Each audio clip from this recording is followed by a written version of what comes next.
আমার এক বন্ধু, একসঙ্গে মক্তবে পড়েছি, একসঙ্গে পড়ছি কোথায়, এদিকে ওদিকে কিচ্ছু না, এদিকে মক্তবে পড়েছি। সেই দিন আমি রাস্তায় দাঁড়াচ্ছিলাম মেইন রোডের পাশে। তো কিছু যুবক ভাইয়েরা আসছে, ওরা সেলফি তোলার জন্য আসছে, কথাবার্তা বলার জন্য আসছে। তো ওরা যখন সেলফি তুলতে আসছে, ওই সময় আমার বন্ধুটাও আসছে। এসে বলছে, কী খবর বন্ধু, ভালোই তো, সেলফি তোলো, আমার সঙ্গে তোলো, আমার সঙ্গে একটা সেলফি তোলো। এত হাসি খুশি। আসলে ভাই, আমরা মাঝে মাঝে উপরে হাসি, ভিতরে দুঃখ কষ্টে ভরা। এই হাসিটা হচ্ছে অভিনয়, ইটস লাইক অ্যাক্টিং। এটা মানুষকে বোঝায় যে ভাই আমি ভালো আছি, কিন্তু আসলে কিন্তু দিন শেষে আমরা সকলেই দুঃখে কষ্টে বসবাস করছি। তো ছেলেটা যখন আমার সঙ্গে সাক্ষাৎ করলো, বয়স আমার চেয়ে ছোট, অনেক কথাবার্তা, এত হাসি খুশি, মানে আপনি দেখলে বুঝবেন না যে তার জীবনে কোনো দুঃখ কষ্ট আছে। গত পরশু দিন বাদ মাগরিব বাসায় বসে আছি, হঠাৎ করে কল আসলো যে হুজুর, আপনার যেই ছাত্র ভাই মক্তবে পড়তো আপনার সঙ্গে, সেই ছাত্র ভাইটা একটু আগে, জাস্ট একটু আগে ফ্যানের সঙ্গে রশি ঝোলায় গলায় ফাঁস দিয়ে আত্মহত্যা করেছে। I was shocked, how come it possible. সে আমার সঙ্গে কয়েকদিন আগে কথা বললো, কত সুন্দর হাসি, কত সুন্দর খুশি। তো বিশ্বাস করেন ভাই, আমরা ওয়াজ করি তো, যুবকদেরকে আমরা দেখলে পড়তে পারি যে যুবকের সমস্যা আসলে কোথায় আছে।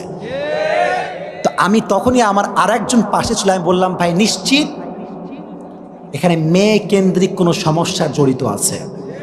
কারণ যুবক, এই নারীর নেশা বড়ই খারাপ নেশা। নারীর নেশায় যে পড়ে গিয়েছে, ওর জীবন যৌবন সব শেষ হয়ে গিয়েছে। আমি দৌড় দিয়ে গেলাম তার বাসায় খবর নেওয়ার জন্য যে কি ব্যাপার, হোয়াট হ্যাপেন্ড, কি হইল। ওর মা বসে আছে, বলতেছে বাবা আমার ছেলে, রাগ করতেছেন আপনারা, এসব বলার দরকার আছে না নাই, আমার ছেলে 7 মাস আগে একজন মেয়েকে বিবাহ করেছে, আমাদেরকে কাউকে জানায় নাই। ওই যে বিয়ে করেছে পরিবারের অনুমতি ছাড়া, ওই যে তার ডিপ্রেশন শুরু হয়েছে, ওই ডিপ্রেশন থেকে আজকে সে সুইসাইডের মতো পথ বেছে নিয়েছে। একজন যুবক, হাজার হাজার যুবক এখানে, মুরব্বী আমার ডানে বামে, তোমাদের সকলের কাছে কোরআন আমার হাতে নিয়ে একটা অনুরোধ করছি, জীবনে যাই করো আর তাই করো, আব্বা আম্মার অনুমতি ছাড়া পালিয়ে বিয়ে করো না। আব্বা আম্মার সুখ আছে যেখানে, সন্তানের সুখ আছে সেখানে। শোনো, হাদিস শোনাই, রিদাউর রব্বি ফি রিদাইল ওয়ালিদাইন ওয়া সাখতুর রব্বি ফি সাখতিল ওয়ালিদাইন। আল্লাহ বলছে বান্দা, তুই সুখ খুঁজতে চাস, তোর আব্বা আম্মাকে সুখী করে দে, আমি আল্লাহ তোকে সুখী করার দায়িত্ব নিয়ে নিলাম। তোমার যে গার্লফ্রেন্ডের পাল্লায় পড়ে আম্মার সঙ্গে খারাপ ব্যবহার করো, আগামীকাল একখান টাকলুর সরকারি চাকরিজীবী পাইলেই শেষ, জায়গায় ক্লোজ, জায়গায় ক্লোজ, খেলা শেষ।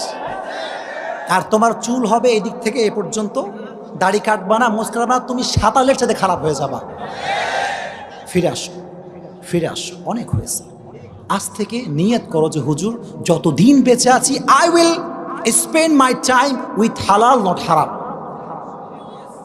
ইনশাআল্লাহ হারামের সঙ্গে থাকা যাবে। তাহলে যতই কষ্ট আসুক, মনে রাখবা দুনিয়ার কষ্ট সাময়িক। আওয়াজ দিয়ে বলেন, দুনিয়ার কষ্ট কি? আল্লাহ বলছেন শোনো, এই শোনেন শোনেন শোনেন, এদিকে এদিকে এদিকে, ওয়ালা সাউফা ইউতিকা রাব্বুকা ফাতারদা। If you put your trust on your Lord, indeed and verily your Lord will give you something that will definitely make yourself happy. সুবহানাল্লাহ পড়লেন না? হ্যাঁ বান্দা, তুই যদি দুঃখে কষ্টে আমার উপরে ভরসা করতে পারিস। আমাদের অভিযোগ, নাই নাই, এটা নাই, ওইটা নাই, ওইটা নাই, গাড়ি নাই, বাড়ি নাই, গার্লফ্রেন্ড নাই, টাকা নাই, পয়সা নাই, বউ নাই। আওয়াজ তো আসতে কেন, জোরে বলতে হবে, ঠিক না? আল্লাহ বলছে এই নাই নাই স্বভাব বাদ দে, সবসময় বল যে আছে আছে আছে আছে আছে। এই আছে বলতে বলতে দুনিয়ার সবচেয়ে সুখী ব্যক্তি আপনিই হয়ে যাবেন। আল্লাহ বলছে বান্দা ভরসা কর, আমার উপরে ভরসা কর, অচিরেই আমি তোরে এত কিছু দিব, এত কিছু দিব, এত কিছু দিব যে তোর পুরো জীবনটা আমি আল্লাহ নিয়ামত দ্বারা ভরপুর করে দিব। এজন্য কলিজার টুকরা যুবকরা, মন ছোট করবা না, ভরসা রাখবা একজনের উপরে। জবান খুলে বলো, তিনি কে? তাহলে নবীকে আল্লাহ নিয়ামত দিয়েছেন, অগণিত নিয়ামত। আল্লাহ বলছেন, ওয়া ইন তাউদ্দু নি'মাতাল্লাহি লা তুহসুহা। হে আমার বান্দারা, তোমরা যদি আমার নিয়ামত গুণে শেষ করতে চাও, if you want to count the ni'mah of Allah subhanahu wa ta'ala, then you are not able to count the ni'mah of your Lord. তুমি যদি আজীবন তোমার রবের নিয়ামত গণনা করতে চাও, রবের নিয়ামত গণনা করা সম্ভব হবে না। সুবহানাল্লাহ। এজন্য আমার সে স্লোগান দেন, বলেন আছে। আরে ভাই কোন না আছে? আমার সব আছে। আজ থেকে যা নাই তা নিয়ে আর কোনো অভিযোগ রাখবো না। এই চিন্তা যদি যদি যদি বিলং করতে পারেন, রাখতে পারেন। আজকে আমি আবরারুল হক আসিফ এই খুপি, না এলাকার নাম কি, খুপি মধ্যপাড়া এলাকায় একদম সিগনেচার দিয়ে লিখে গেলাম। মনে করেন আমার সামনে স্ট্যাম্প কিংবা আমার সামনে স্বর্ণের পাথর কিংবা কলম খোদাই করে লিখে দিয়ে গেলাম, যদি আছে আছে আছে আছে জিকির করতে পারেন, দুনিয়াতে আপনার চাইতে সুখী মানুষ পৃথিবীতে আর কেউ হবে না। সমস্যা কোথায়? Complain, complain. I have nothing, I have no money, I have no duplex home, I don't have iPhone, I don't have R15, I don't have camera। এই কমপ্লেইন যুবকদের মাঝে আছে না নাই? এই কমপ্লেইনটা আমাদের হৃদয়টাকে জ্বালিয়ে পুড়ে ছারখার করে দেয়। তুমি দেখো না হুজুররা কত সুখে আছে, কি যুবকরা দেখো নাই?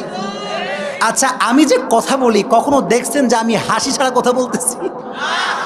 আমার মুখে অলওয়েজ দেখবেন একটা হাসি লেগে থাকে, যদি ইমোশনাল কোনো লেকচার না হয় তবে। কারণ আমি হাসি এই জন্য, হাসতে পারি এই জন্য যে আমার না পাওয়া নিয়ে কোনো অভিযোগ নাই, যা আছে আমি তাই নিয়ে সবসময় পড়ি আলহামদুলিল্লাহ। So whatever you have, try to think about whatever you have.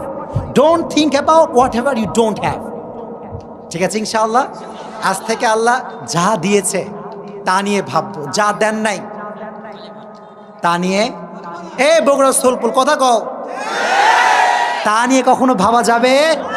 আল্লাহ তোমাদেরকে এই সহি সমঝ দান করুক, পড়ো আমিন। মাশাআল্লাহ।